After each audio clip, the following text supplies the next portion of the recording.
Elvis was performing when a 7-year-old child stood up and shouted, "You're singing it wrong." The hall went dead silent. The child continued, "My voice is prettier. Should I prove it?" Elvis put down his microphone and started walking toward the child. At that moment, nobody could predict what would happen next. The International Hotel in Las Vegas sparkled with golden lights and anticipation on that warm September evening in 1974. The venue's luxurious showroom, renowned for hosting the world's biggest entertainers, was packed to capacity with 1,800 devoted fans who had traveled from every corner of the globe to witness Elvis Presley's legendary performances during his fall residency. Tonight marked the midpoint of his 2-week engagement, and the excitement in the air was so thick you could practically touch it. The audience represented a beautiful cross-section of Elvis fandom. Teenagers who had discovered the king through their older siblings' record collections, middle-aged couples celebrating anniversaries and special occasions, elderly fans who had followed Elvis since his groundbreaking appearances on The Ed Sullivan Show,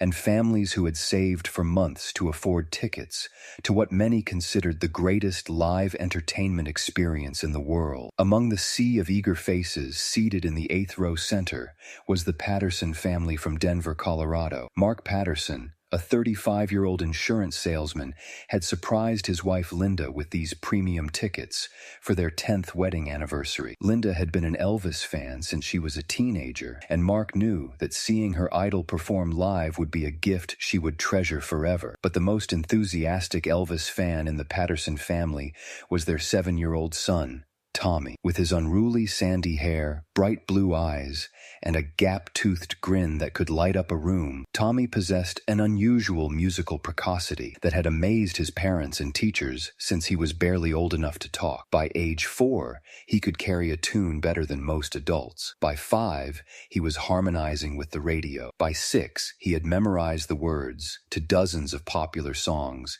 and his voice had developed a clarity and strength that seemed almost supernatural for someone so young. Tommy's discovery of Elvis Presley had happened quite by accident 8 months earlier when he heard "Can't Help Falling in Love" playing in a grocery store. He had stopped dead in his tracks in the cereal aisle, tilted his head like a curious puppy, and asked his mother, "Mama, who is that man singing? He sounds sad and happy at the same time." From that moment on, Tommy had become completely obsessed with Elvis's music. He listened to records constantly, studied every nuance of Elvis's vocal style, and had developed what he considered to be definitive opinions about how every song should be performed. His parents found his passion endearing, though they were sometimes concerned by the intensity of his critique when he heard other singers attempting Elvis songs. "That's not how Elvis does it," Tommy would declare, with the absolute certainty that only a 7-year-old could possess. "He puts more feeling in his voice right there," he would say, pointing to specific moments in songs as if he were a seasoned music critic,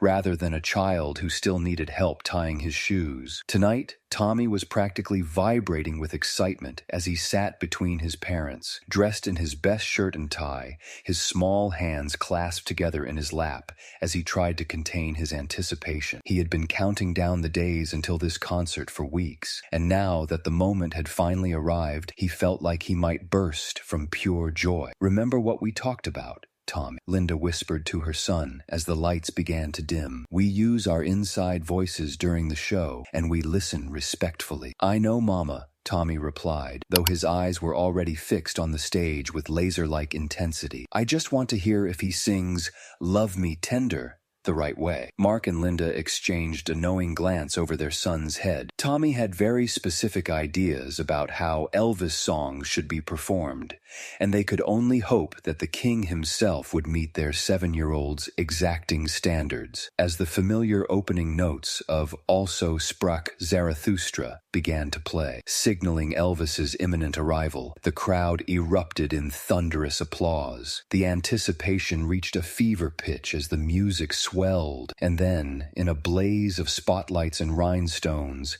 Elvis appeared on stage wearing his iconic white jumpsuit, adorned with intricate golden eagles that caught the light and made him seem to glow like a supernatural being. "Thank you.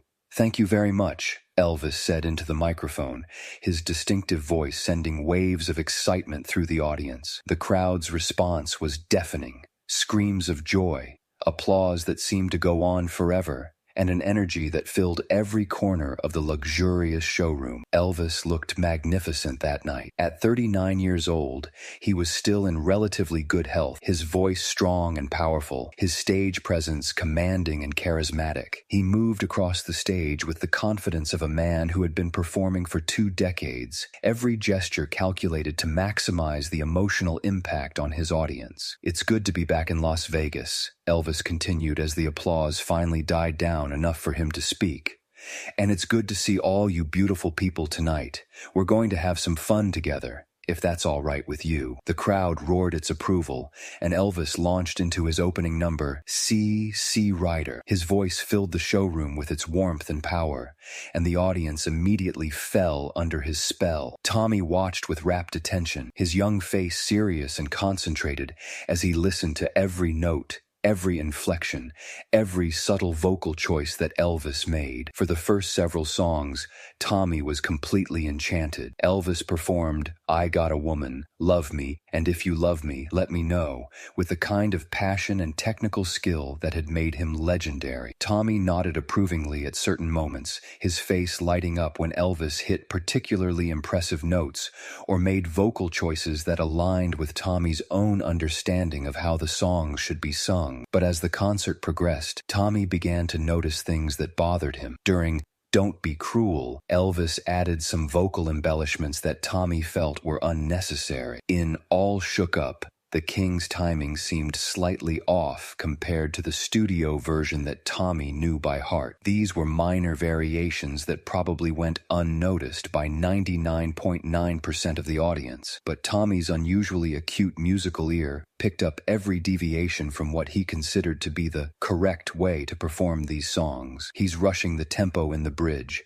Tommy whispered to his mother during "Hound Dog," his small face creased with concern. "Shh, honey," Linda replied, though she was amazed by her son's detailed musical observations. "Just enjoy the show." But Tommy was finding it increasingly difficult to simply enjoy the performance when he felt that Elvis was making mistakes. In his 7-year-old mind, there was a right way and a wrong way to sing these songs, and if Elvis, who was supposed to be the ultimate authority on his own material, was deviating from the correct approach, then somebody needed to point it out to him. The moment that would change everything came during Elvis's performance of "Love Me Tender." This was Tommy's absolute favorite Elvis song, the one he had studied most intensively, the one he felt he understood better than any other piece of music in the world. He had listened to the studio recording hundreds of times, memorizing not just the words and melody, but every subtle breath, every gentle vibrato, every emotional nuance that made the song so beautiful. Elvis began the song beautifully, his voice soft and tender, creating the intimate atmosphere that made this ballad so special. But as he moved into the second verse, he made a choice that sent Tommy into a state of musical distress. Instead of maintaining the gentle, understated approach that Tommy felt was essential to the song's emotional impact, Elvis began to add vocal flourishes and embellishments that the 7-year-old considered to be completely inappropriate for this particular piece of music. To most of the audience, Elvis's performance was stunning, a masterful display of vocal technique and emotional expression that demonstrated why he was considered one of the greatest singers of his generation. But to Tommy, it felt like watching someone take a beautiful painting and scribble all over it with a crayon. As Elvis reached the climax of the song, adding a series of vocal runs that showcased his impressive range, Tommy could no longer contain himself. The musical purist in his 7-year-old soul simply couldn't bear to hear what he perceived as the destruction of his favorite song. "You're singing it wrong!" Tommy shouted, his high, clear voice cutting through the music and the ambient noise of the showroom like a knife through silk. The effect was immediate and dramatic. Elvis stopped singing mid-phrase, his eyes widening in surprise as he scanned the audience to locate the source of this unexpected interruption. The backing band, trained to follow Elvis's lead, gradually stopped playing as they realized something unusual was happening. The 1,800 people in the audience turned their heads this way and that, trying to figure out what had just occurred. In the sudden silence that followed, Tommy's parents felt their hearts stop. Mark's face went white as a sheet, and Linda felt like she might faint from embarrassment. They looked down at their son, who was standing on his chair, his small hands cupped around his mouth as if he were preparing to shout again. "Tommy, sit down!" Linda hissed urgently, reaching for her son's arm. But Tommy was not finished. The silence in the showroom only emboldened him, and he continued with the kind of fearless honesty that only a child could possess. "My voice is prettier," he declared, his 7-year-old voice carrying clearly throughout the venue in the unusual quiet. "Should I prove it?" The audience gasped collectively. Some people began to murmur among themselves, unsure whether to laugh, applaud, or be shocked by this brazen challenge to the king of rock and roll. Others looked around nervously, wondering how Elvis would respond to being criticized and challenged by someone who was barely old enough to tie his own shoes. On stage, Elvis stood perfectly still for a moment, his microphone hanging at his side as he processed what had just happened. His initial surprise was quickly replaced by curiosity as he spotted Tommy standing on his chair in the 8th row, his small figure barely visible among the sea of adults surrounding him.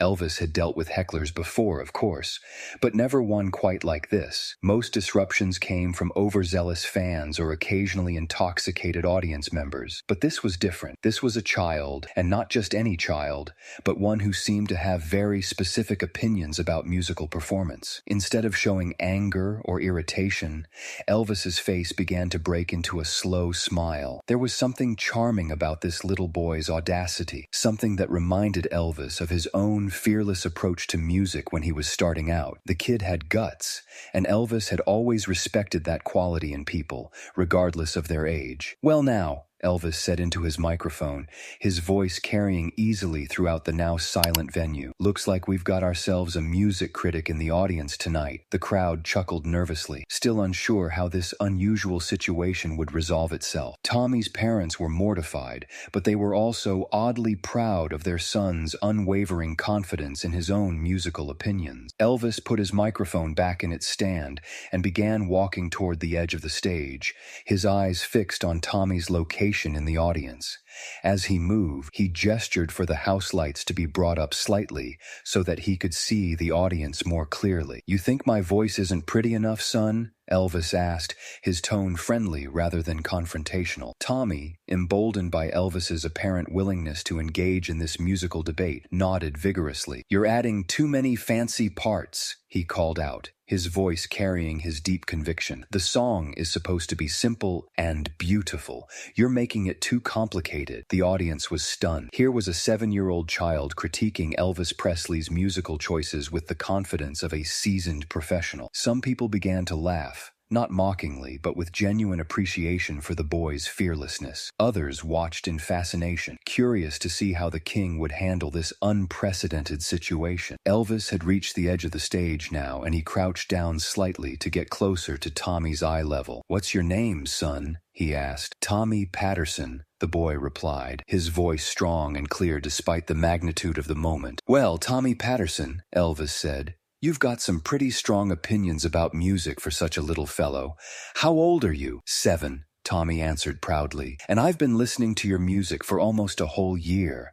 I know how all your songs are supposed to sound." The audience laughed good-naturedly at this declaration, charmed by the boy's earnest confidence. Elvis grinned, clearly enjoying this unexpected interaction. "Is that so?" Elvis said. "And you think you can sing my songs better than I can?" "Not better," Tommy clarified with the kind of logical precision that children often possess. Just more correctly, you're a great singer, but sometimes you add too much stuff that doesn't belong. Elvis stood up and looked out at the audience, his expression thoughtful. He had been performing professionally for nearly 20 years, and he had received criticism from music critics, record executives, and fans alike. But he had never encountered feedback quite this direct and unfiltered, delivered with such innocent honesty. "You know what, Tommy?" Elvis said, making a decision that would surprise everyone in the room, including himself. "I think I'd like to hear what you've got. Would you like to come up here and show me how Love Me Tender is supposed to be sung?"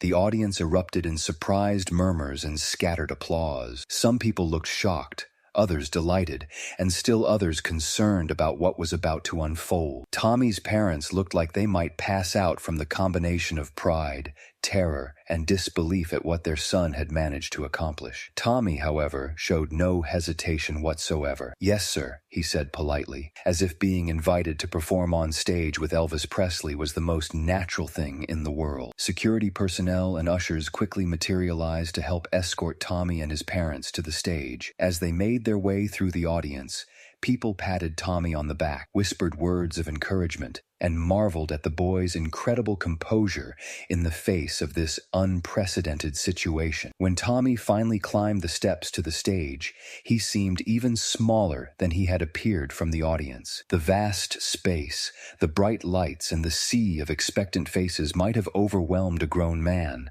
but Tommy walked confidently to where Elvis was standing, his small hand extended in greeting. "Thank you for letting me come up here, Mr. Presley," Tommy said with the kind of formal politeness that his parents had drilled into him. Elvis shook the boy's tiny hand, charmed by his manners and impressed by his lack of stage fright. "You can call me Elvis, son. Now, you said you think I'm singing Love Me Tender wrong.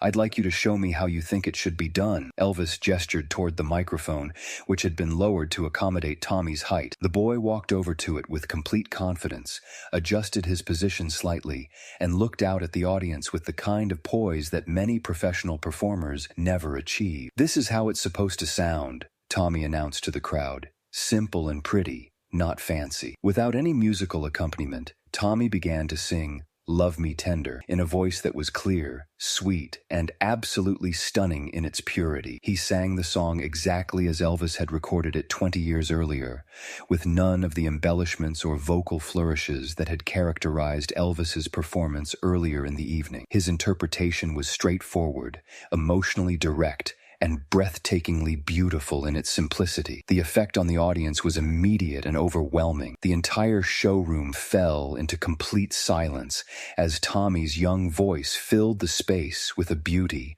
that was both innocent and sophisticated. His pitch was perfect, his timing impeccable, and his emotional connection to the song was genuine and deeply moving. As Tommy sang, Elvis watched with growing amazement and respect.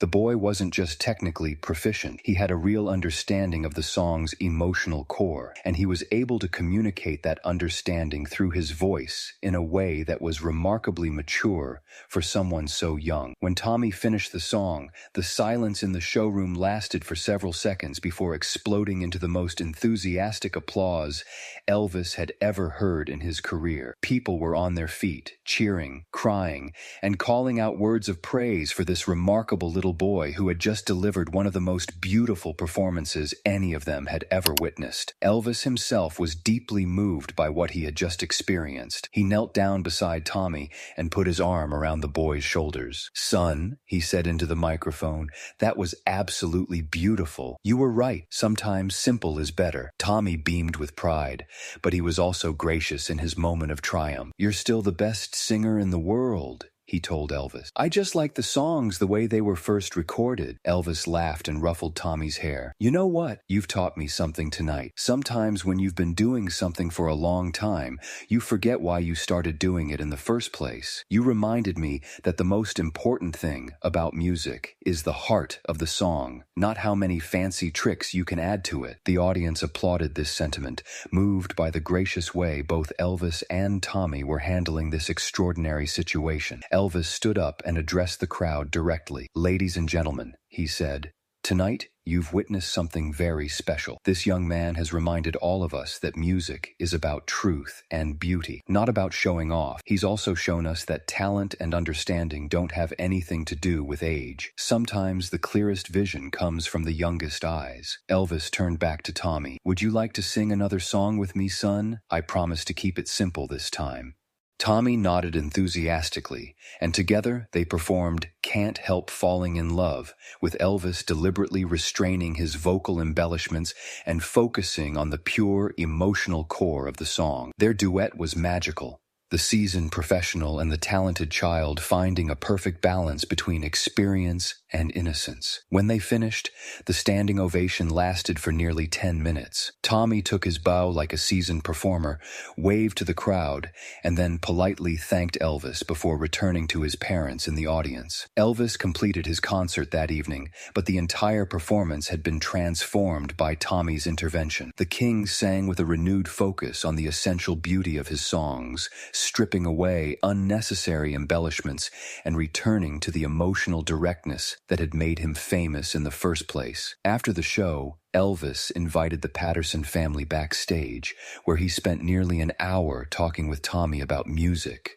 performance, and the importance of staying true to your artistic instincts. He gave Tommy his personal phone number and invited him to attend any of his concerts whenever he was performing near Denver. "You've got a gift, son," Elvis told Tommy as their visit came to an end. "Don't let anybody tell you to change your voice or your opinions just because you're young. Sometimes the youngest people have the clearest understanding of what's really important." The story of Tommy Patterson's confrontation with Elvis Presley became legendary in Las Vegas entertainment circles and beyond. News of the 7-year-old who had challenged the king of rock and roll spread across the country, inspiring countless other young performers to trust their instincts and pursue their dreams regardless of their age. For Tommy, that night launched a lifelong career in music. He continued to perform throughout his childhood and adolescence, always crediting Elvis with teaching him the importance of balancing technical skill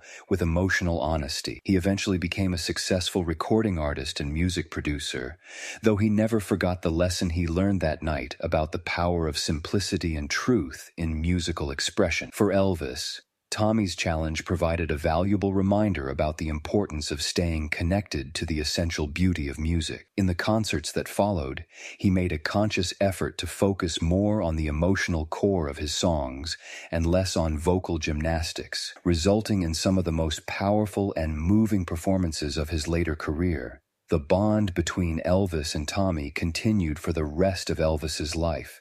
They maintained a regular correspondence, and Elvis attended Tommy's high school graduation, where the young man performed "Love Me Tender" in tribute to the man who had believed in him when he was just a 7-year-old, with strong opinions and an even stronger voice. Years later, when Tommy was asked about that night, he would always say the same thing. "Elvis taught me that real strength comes from being humble enough to listen, even when the person talking to you is just a kid with a big mouth." He could have been angry or embarrassed, but instead he chose to learn something. That's what made him truly great. Not just his voice, but his heart. The lesson of that evening extended far beyond music. It became a testament to the power of honest communication, the importance of staying true to your artistic vision, and the remarkable things that can happen when experienced wisdom meets youthful insight. Tommy Patterson had gone to see Elvis Presley as a fan, but he left as a friend, a colleague, and a fellow artist who had learned that the most beautiful music comes not from showing off, but from sharing the truth of your heart with the world. The video footage of that extraordinary night, captured by the venue's recording equipment, became one of the most treasured artifacts in music history. The moment when Tommy stood up in the audience and challenged Elvis, followed by their touching duet on stage, was studied by musicologists, psychologists, and educators as a perfect example of how genuine human connection can transcend age, experience, and social barriers. Music schools around the country began using the story as a teaching tool, showing students that technical perfection means nothing without emotional authenticity. Child psychology experts pointed to Tommy's fearless honesty and Elvis's gracious response as a model for how adults should engage with children who express strong opinions or challenge authority figures. The Patterson family's life changed dramatically after that night. Tommy received scholarship offers from prestigious music schools, recording contract offers from major labels, and invitations to perform on television shows across the country.